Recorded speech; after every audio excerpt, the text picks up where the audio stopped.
empty cup. Just crack a smile and fill it up. Fill it up.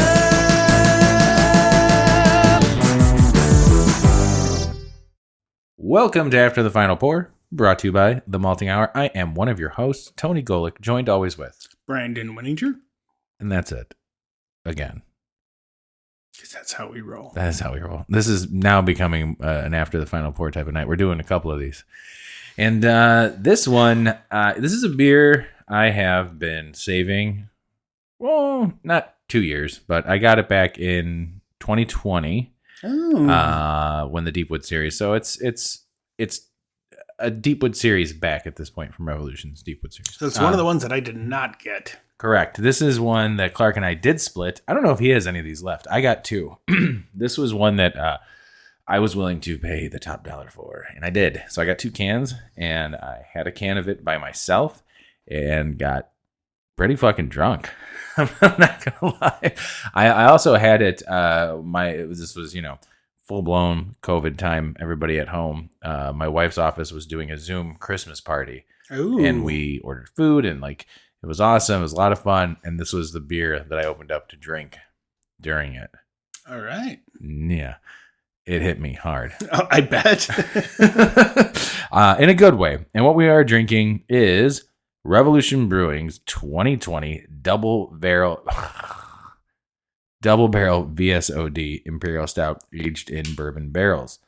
I'll go ahead and read the back of the can here before I need to get glasses because I'm getting there.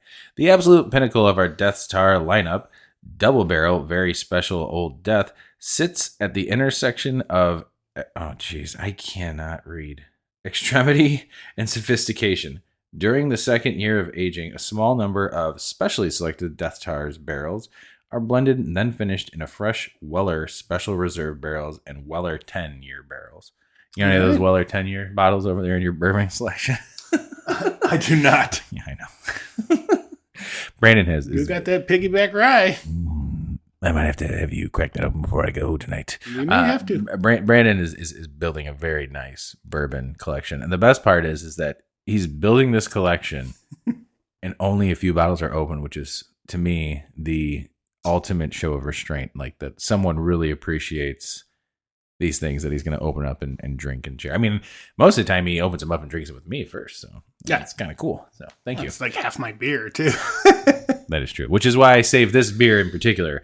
When I cracked it open, I had the first one. I said, I have to drink this with you. And it is now we're in February of 2022. We finally got to it. This was the right time. Doing some After the Final Pours. Brandon, I'd like you to take the sip of it first, because then you can tell us, this is what the show's about. It's about drinking and tasting beer and smelling beer and telling you what it's like to enjoy these beers. There is no head on this beer, by the way. I filled these little tasters to the top. We're splitting a 12-ounce can. That's right. The ABV of this beer, it's 17 point. I think it's a 0. It's either 17% or 17.8. Either way, it's pretty fucking high up there. I'm getting a lot of dark fruit on the nose. Oh yeah. A bit of chocolate, a lot of maltiness. But I think that dark fruit kind of carries through. Whoa. I'm taking a sip and that flavor lingers through. Whoa. It's thick. Not going back to the beers we've had recently, it's not super thick, but there's a viscousness to it. It's very viscous. It's more so than regular Death Star. Yes, and it coats your mouth, and I'm getting that dark fruit. I feel like a dark cherry. Okay. Or black, maybe not black cherry, but or maybe and just some dark fruit coming through. And then some chocolate and some barrel is kind of what's prominent on this. I'm not saying it's one note, but it's very limited on the flavor profile. It's sure. Everything that's coming through, it's coming through at once. So yeah, it's not. And we're serving this. I mean, it's chilled. I pulled out of the refrigerator at least now. From the time that it is, it's been out of the refrigerator for an hour. Yeah. But I've also traveled to your house, and in the cold, it's like 10 degrees outside right now. But I feel like this is a perfect temperature for this to like open it up even more. So I agree with you. There's definitely a little bit of a dark fruit type aroma. I'm getting a lot of, and this is what I like about Revolution's barrel aged. I'm getting some barrel on the nose now. Yeah, like some barrel, some chocolate, vanilla, almost like a little caramel. Okay. But it is heavy on the barrel. I mean, it's a double barrel beer. Yeah. Yeah, I'm getting more. So it's woody. Excuse me. The pour that I got was very high. Yeah. Sorry. As I drink it down, I thought it was and I got a little more headspace. I go in. I'm getting more oakiness. Yeah. More woodiness coming out of it. So this is the most, other than Bourbon County Blanton, this is the most barrel flavored barrel aged stout I think I've had ever. Like it is. Ooh. And even double barrel, even Bourbon County double barrel, which was phenomenal, really good. I could feel it too. I feel it in my chest. It's a warming, like you're drinking bourbon. For me, there is this warming sensation while drinking this beer. It is hard to call it a beer. It's to me, it's like borderline of like a little fizzy chocolate bourbon. You know, and it's for people that matching the flavor. It's not hot. No, it doesn't drink hot. It's warming though. We've had beers on the show before. You drink it and you feel that heat, that burn from the bourbon barrel or something. It's not. That bourbon barrel complements it so well. Again, this is one of those things I would not have, if you wouldn't have told me it was 17%, I wouldn't have guessed it. The beer we just had before, I mean, I can't believe that was 11.5. Yeah. Yeah, we're drinking big beers tonight, baby. I'm feeling the heat, and it's a nice, pleasant heat. Yeah, I don't know what to say.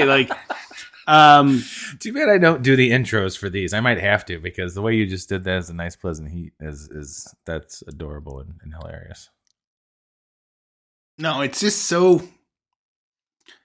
So we talked about making ice cream out of beers. Yes. This is another one that I think that would go really well. I think a Death Star ice cream in general would be awesome. We got to see if Brandon Clark's got another one of these. Clark, you got a VSOD, double VSOD. Hold on to it. We want to open it up, make ice cream with it, and then drink the rest of it with you. So this whole conversation comes back from during my real quick. Have we talked about? I don't know if we did during my dry January. Or did we? No, we didn't talk about this in that episode. You and I talked about it the night you and I were trying to conjure up what we're doing for the year.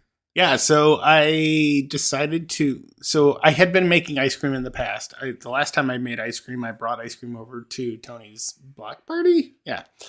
So I decided to do it again, and I wanted to put Bourbon County into ice cream. So I took a smart move. 8 ounces of this year's Bourbon County.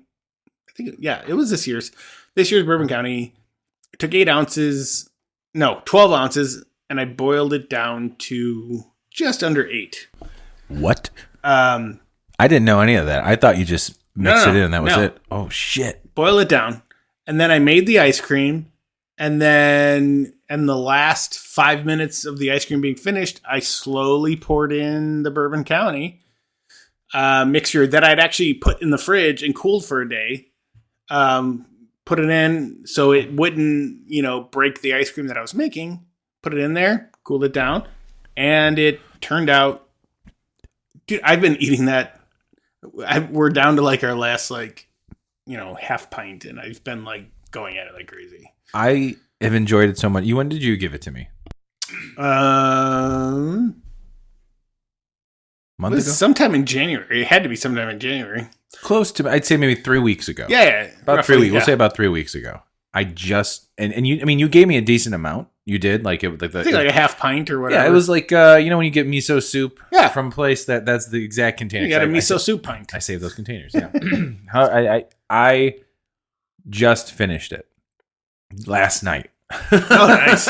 There was like 2 scoops of it left. And what I loved about that ice cream so much was that the Bourbon County clearly kept it from really like solid, like becoming a rock. Like it kept it smooth. It kept it like, every time you go into it. And the chocolate chips in there was a pleasant. I had no idea there was chocolate chips in there from the first like bite I had. And then I was like, oh my God, there's chocolate chips in this. It was a bonus. So Brandon and I decided, or we were talking about, what other beers can we do for ice cream? And I think, a double barrel VSOD. I mean, if we had, a plethora of these lying around, for sure. Yeah, totally. I think we can get away with doing a Death Star ice cream. I think 100%. We just do a whole series of barrel aged ice creams.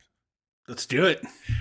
I mean, you and I have discussed, how we can make an episode on that, and that's ice cream and fucking drinking the beers too. Yeah, but you really could taste in that ice cream. Sorry, I know we're getting off. It's an after fun pour. You could taste the chocolate. 100%. It was nice, creamy. Brandon makes good ice cream. Just hands down, Brandon makes good ice cream. But after like the first bite, it was straight up chocolate and sweet and everything. Then I took a bite again, and it was like, oh, there is the Bourbon County, because there's just this tiny, slight bit of bitterness that reminds you, that tells you there is Bourbon County beer in this ice cream. It was the perfect amount. Yep. So much so, Laura, who does not like barrel-aged beer, she doesn't really like beer at all, my wife, did not like the ice cream. Oh. Because she tasted the beer in it. Oh. So to me, that's a success. And it meant that ice cream was all mine. Yeah. So yeah, I think there's plenty of barrel aged beers and other fun beers we could play around with to make ice cream, and maybe do think about vanilla Bourbon County in an ice cream. Oh. Yeah, I was actually looking up like recipes to do like vanilla ice cream with bourbon interlaced into it. So like my bourbon collection that I'm like growing. Maybe in a Willette vanilla salted caramel ice cream. Ooh. Yeah, now I'm getting in there. Maybe some peanut butter. Yeah. I even thought like doing if we found a good peanut butter stout, PB Eugene Porter would be good. Yep. There's so many things. I mean, even like fruited sour beers would be fun to mess around with. Yeah. Whatever. Anyways, back to this beer. This is hard to believe. I'm feeling it now. I am feeling the effects of this beer as we're sitting here talking. It is flowing through me. I am feeling nice and fuzzy and warm. This is the perfect type of beer to have in the winter, which is something we don't say on the show. Everything we drink, we say it's good for this summer. This is cold weather beer. This is 100% cold weather beer. It's cold outside. I want to just kind of, warm up, cozy up, be inside. I got nothing going on tonight. Probably tomorrow morning, which I'm getting a haircut. Hopefully not tomorrow morning. I got a haircut. Excuse me, planned for the morning, so I got to get up for that. I need a haircut. Nah, man, just let it keep going. Become Garth. This beer is perfect for that. I love this beer, and I'm so happy that I held on to it for so long. As you know, people listen to the show, Clark and Brandon and even Dan, you guys are really good at holding, either good or bad, depending on how you look at it. You guys have a good collection. I have random cans and bottles just in my fridge that I wait for the time to be like, oh, I've got one. Let's drink it. Let's drink it. I've got 2 more Rev beers for Brandon and I to drink still. So they're both fruited too. Ooh. Barrel aged with fruit. So I like it. Those will be fun. Yeah, man, this is good. This is good. This is a really good beer. I really like it. And I look forward to when they do this again. Because this year they did the double barrel VSOR, which you might have seen a post about it. I don't know. I don't know because I didn't buy it. Brandon didn't buy it. But as of this recording, again, we're doing a whole bunch of beers. Not a whole bunch. We're doing some beers tonight in one sitting. Yeah. Going to Revolution tomorrow, and they still have it on tap. So I'm planning on posting something about it because looking forward to talking about it. Yeah. Oh, we'll do a random live at the brewery. I thought about that. I was like, what if we brought this stuff to do an episode? Happy birthday, everybody. Hey, welcome to my birthday. My 40th birthday. Welcome to my episode. Welcome to my episode of my life. It's called Just Enjoy Being with Friends, and not everything's a fucking podcast. All right. Brandon, what are your final thoughts on Double barrel VSOD from Revolution. Again, going back to knowing how old it is, it's not that old, but super flavorful, super tasty. It's very, very enjoyable with the chocolate and the dark fruit and everything. And I do agree that this is like a perfect cold weather beer. I'm not saying a winter beer, a cold, very cold weather beer, because this is hearty. Yeah. And I'm feeling it as I'm drinking it. You know, I'm getting there.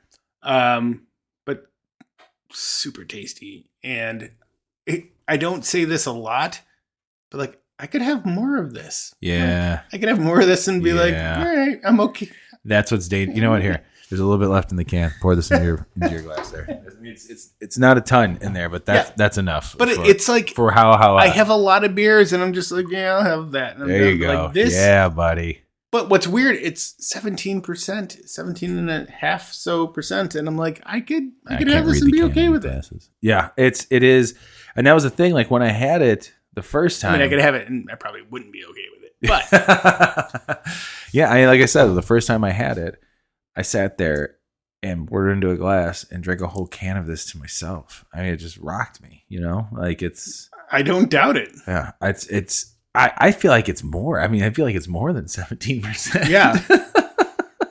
Rev, Did it ferment more in the can? No, like, what's going on? You guys lying to us? Is this like a 20% beer? I mean, but shout out to Rev. They As usual. consistently put out solid beers that we enjoy. The Deepwood series has never let me down. Yeah. And there's never been anything that we've just been like, oh, this is terrible. I have not had a bad beer from Revolution. I can honestly say that. I've not had a beer that I did not like from Revolution. Nope. And like, to me, like, when I have people come in from out of town and they're like, where do I go for beer? Like, Rev is on the top of my list. Old Irving is also like on the top because it's closer. And I'm like, so if you're staying with me, go to Old Irving. And there's food there. Yeah, and there's food. Revolution, there's you can bring food in there, which is great. I mean, we're very lucky to live where we do as far as Chicago is concerned, especially around the breweries that are surrounding us. I mean, there's a lot. Yeah. There's a lot of breweries surrounding us.